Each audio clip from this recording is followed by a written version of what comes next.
우리는 인생에서 자주 선택의 길에 섭니다. 어떤 선택을 하는가에 따라서 많은 것이 바뀔 수 있습니다. 특히 우리 신앙인들은 예수님을 보여주게 되는 그리스도의 편지이고 하나님 나라의 대사들이기 때문에 다른 사람들처럼 아무렇게나 살 수는 없습니다. 자기들 마음대로 사는 세상 사람들과 달라야 하고 말과 행동을 조심해야 하는 일들이 더 많습니다. 그래서 때로는 알고도 손해보아야 하는 일들도 있고 할 수 있는데도 포기해야 하는 경우도 있습니다. 그러나 성도는 눈에 보이는 것이 전부가 아니라는 것을 기억해야 합니다. 보이지 않는 이면을 볼 수 있는 지혜자들이 되어야 합니다. 사탄은 여러 가지 방법으로 성도를 미혹합니다. 성공이나 출세, 부귀와 영화 등을 미끼로 성도들이 신앙을 버리도록 유혹합니다. 오늘 말씀을 보면 다니엘과 세 친구는 바벨론에 포로로 갔는데 포로로 잡혀가서도 인재로 선발될 수 있는 기회를 얻게 되었습니다. 그러나 그들은 출세보다 믿음을 지키는 것이 더 중요하다는 것을 알고 있었습니다. 그래서 그들은 믿음의 선택을 합니다. 하나님은 믿음의 선택을 함으로 뜻을 정한 다니엘과 세 친구의 귀한 결단을 축복하시고 그들을 지켜주셨습니다. 그것이 오늘 말씀입니다. 바벨론의 왕 느부갓네살은 여러 차례 유다를 침략해서 약탈했고 백성을 죽이고 포로로 잡아갔습니다. 그 포로들 중에 다니엘과 하나냐, 미사엘, 아사랴가 포함되어 있었습니다. 느부갓네살은 나라를 다스리는 운영의 정책의 일환으로서 젊은 포로들 중에서 장차 자신을 도와 나라를 운영할 만한 인재를 선발하게 했습니다. 그는 인재 발굴을 중요하게 생각했습니다. 그리고 선발된 이들에게는 투자를 아끼지 않았습니다. 왕은 그들에게 갈대아의 발전된 학문과 언어를 가르쳤고 왕이 먹는 진귀한 음식을 제공했습니다. 그에 따른 양성 비용을 왕이 담당했습니다. 다니엘서는 이런 시대적인 상황에서 선택된 인물들과 그들의 신앙 이야기를 소개해주고 있습니다. 유다 청년인 다니엘과 하나냐, 미사엘, 아사랴는 느부갓네살 왕의 정책에 따라 각 나라의 인재들과 함께 선발되었습니다. 이들의 이름은 유다식 이름인데 본래 유다 사람들은 깊은 신앙적 의미를 담아서 이름을 지었습니다. 그 이름은 사람의 존재를 의미하는 것과 같았습니다. 다니엘이란 이름은 하나님은 나의 재판관이시다 라는 의미입니다. 하나냐는 여호와께서는 자비로우시다. 미사엘은 누가 하나님이신가. 아사랴는 여호와께서 도우신다. 그런 신앙적 의미를 가지고 있었습니다. 그런데 느부갓네살 왕은 그들의 이름을 바벨론식으로 바꾸었습니다. 다니엘은 벨드사살로 바꿨고 하나냐는 사드락, 미사엘은 메삭, 아사랴는 아벳느고라고 개명을 시켰습니다. 이런 바벨론식의 이름은 그들의 신앙을 부정하는 것을 의미합니다. 벨드사살이라는 뜻은 벨 신이여 그의 생명을 보존하소서. 사드락은 아쿠라는 수메르 달신의 이름인데 사드락은 아쿠의 명령이다 라는 뜻이고 메삭은 누가 아쿠인가. 아벳느고는 느고의 종이라는 뜻입니다. 느고라는 신의 종. 그러니까 하나님과 연관된 이름을 바벨론의 우상들의 우상과 연관된 이름으로 바꾼 것입니다. 다니엘과 세 친구는 포로로 잡혀왔고 이제는 비록 왕의 인재를 훈련시키는 기관에 발탁되어서 성공의 기회는 얻었지만 실제로는 하나님의 백성으로서의 정체성을 잃어버릴 수 있는 최악의 위기에 봉착하게 된 것입니다.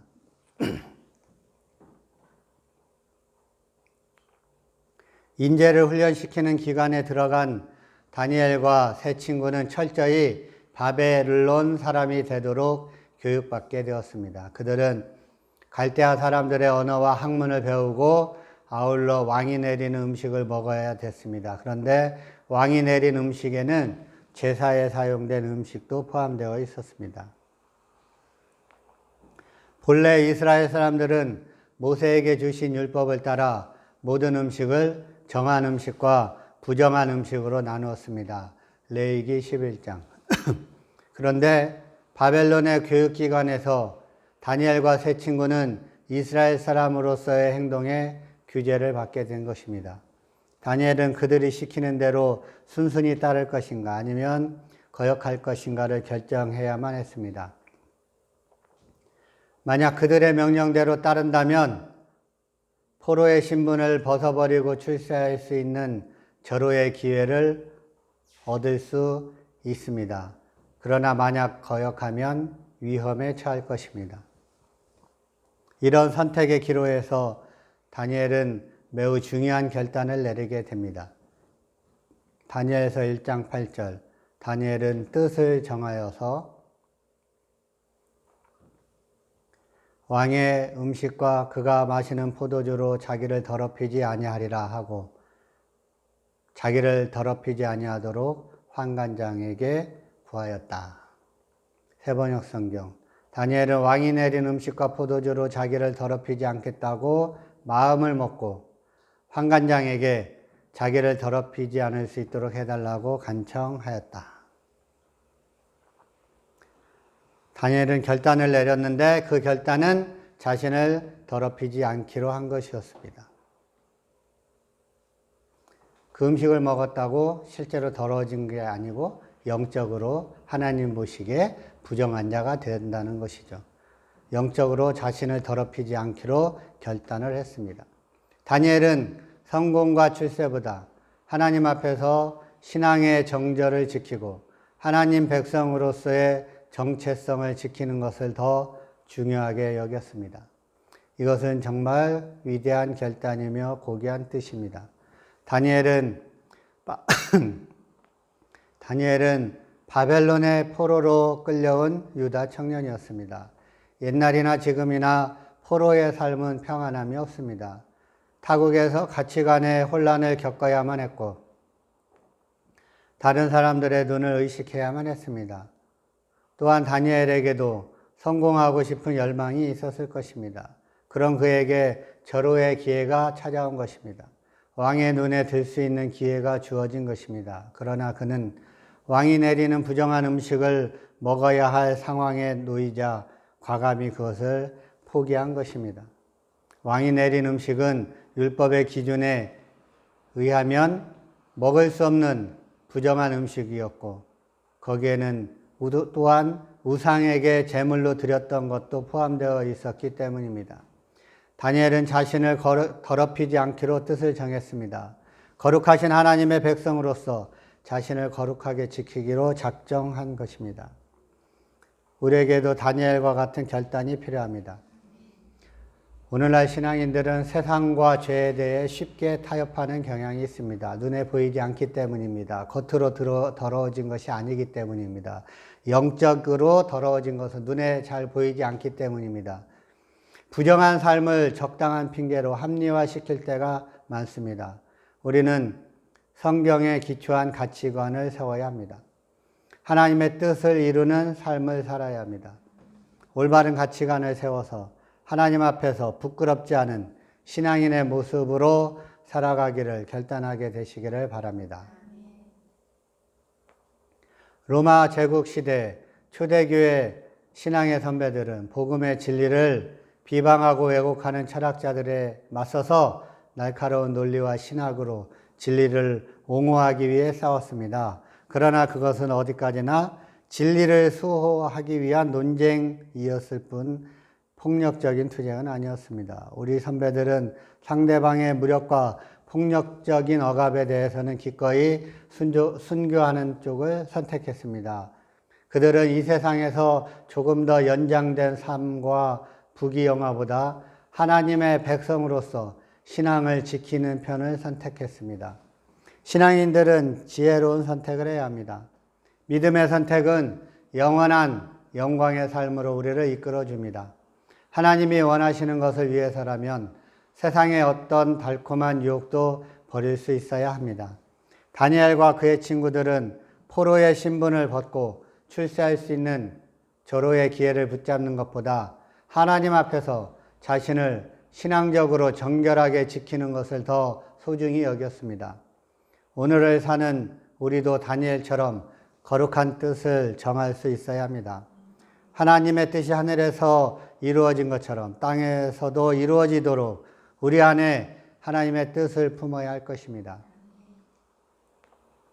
성도에게 하나님의 뜻보다 더 중요한 가치는 세상 어디에도 없습니다. 우리가 가장 중요하게 여기는 것은 하나님의 뜻을 이루는 삶이 되어야 합니다.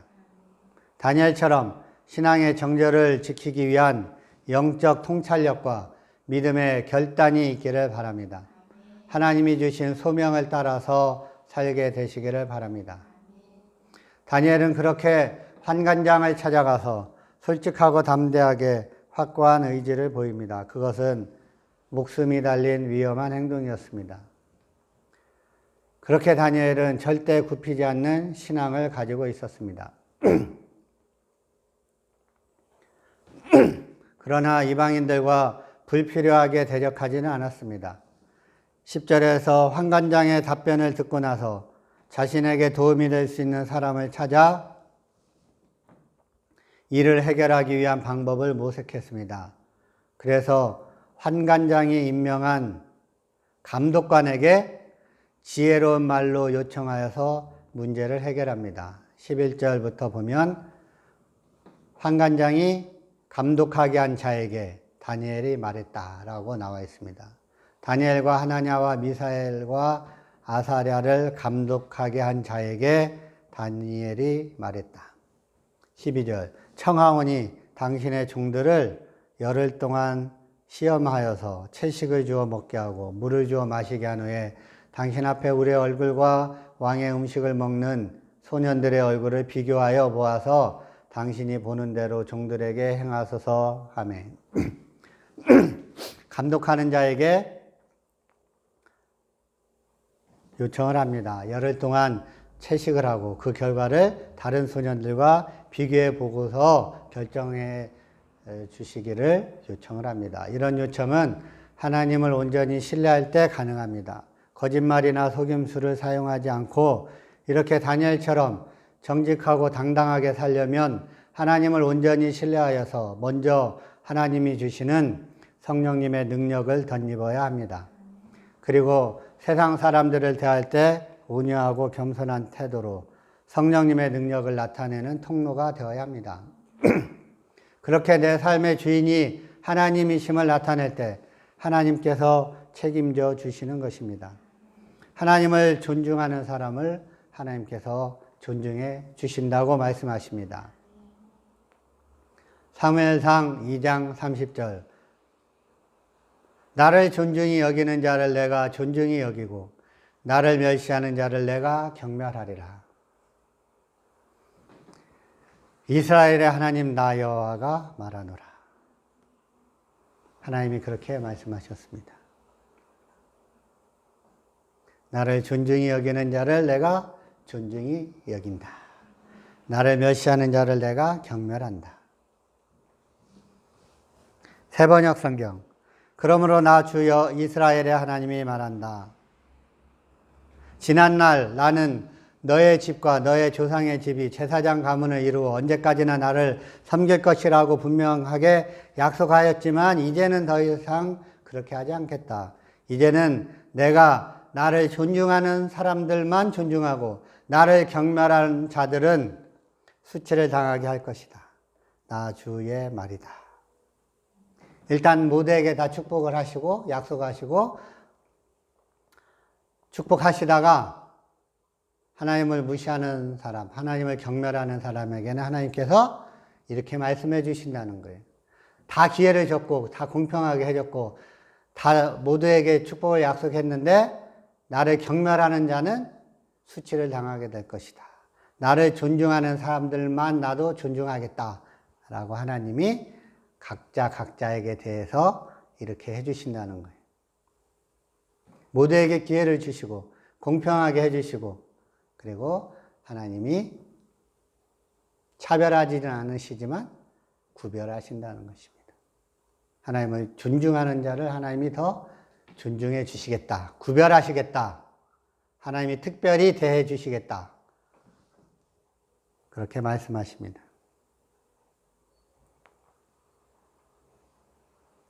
내 삶의 주인이 하나님심을 나타내고 하나님을 존중하면 하나님이 우리를 존중해 주시고 우리를 책임져 주십니다.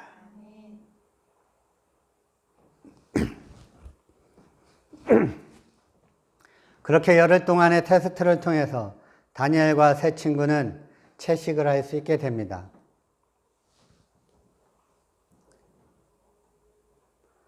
그리고 하나님께서는 믿음의 선택을 한 이 네 사람에게 지혜와 총명을 주셨습니다. 또한 다니엘에게는 하나님께서 환상과 꿈을 깨달아 알게 해주셨습니다. 영적인 통찰력을 주신 것입니다. 17절.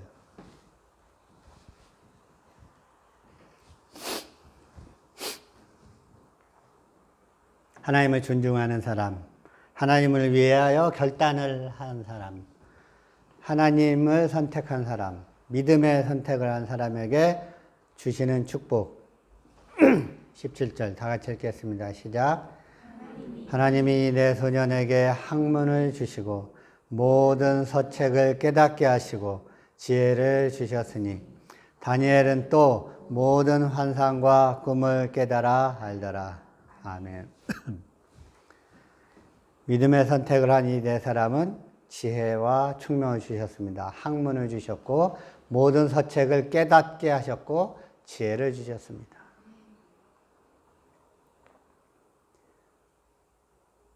책을 보면 이게 무슨 말인지 다 안다는 거예요. 하나님이 학문을 안 주시면 읽어도 이게 뭔 말인지 알 수가 없어요. 책만 피면 잠만 와. 그런데 하나님이 학문을 주시면 모든 서적을 깨달을 수 있어요. 읽기만 하면 이게 그런 말이었구나. 깨달아. 그래서 모든 책을 보면 무슨 말인지 다 알기 때문에 책을 가까이 하게 되어 있어요. 책만 잡았다 하면 이제 밤을 새면서 보는 거예요. 책이 너무 좋아서. 그리고 지혜를 주셨어요. 분별력을 주시고 지혜를 주셔서 어떻게 해야 할지, 무엇을 선택해야 될지 알게 해주신 거예요. 거기다가 다니엘은 또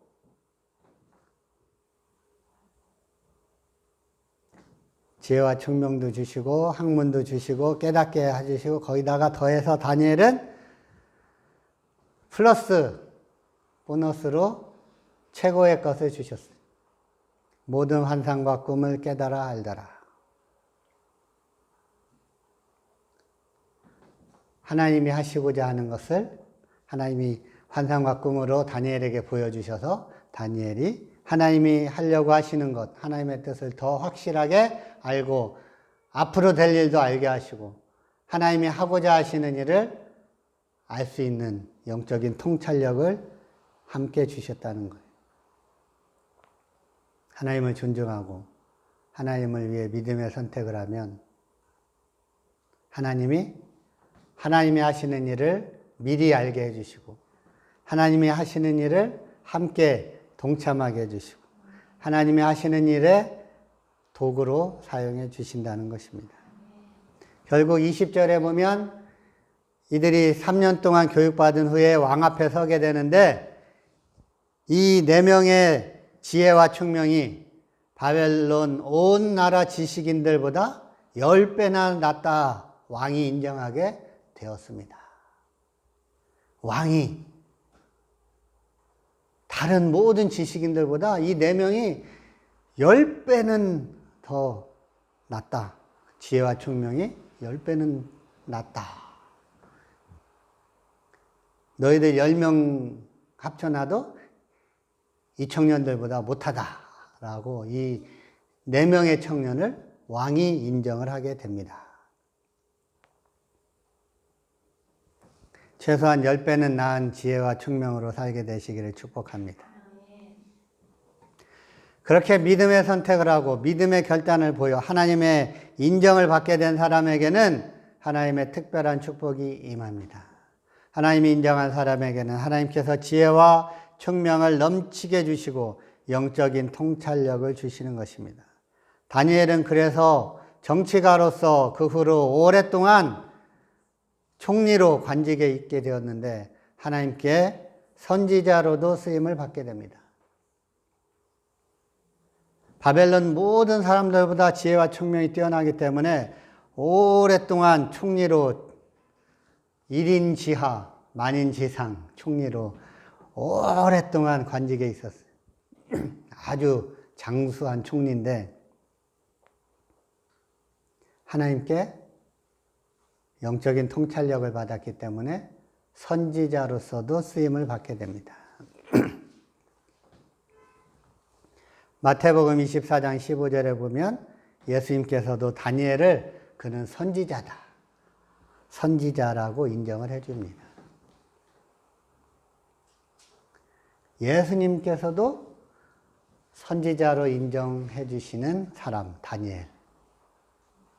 다니엘처럼 하나님을 기쁘시게 하고 하나님을 존중하는 믿음의 선택을 하여서 하나님께서 주시는 지혜와 총명과 영적인 통찰력을 얻게 되시기를 축복합니다.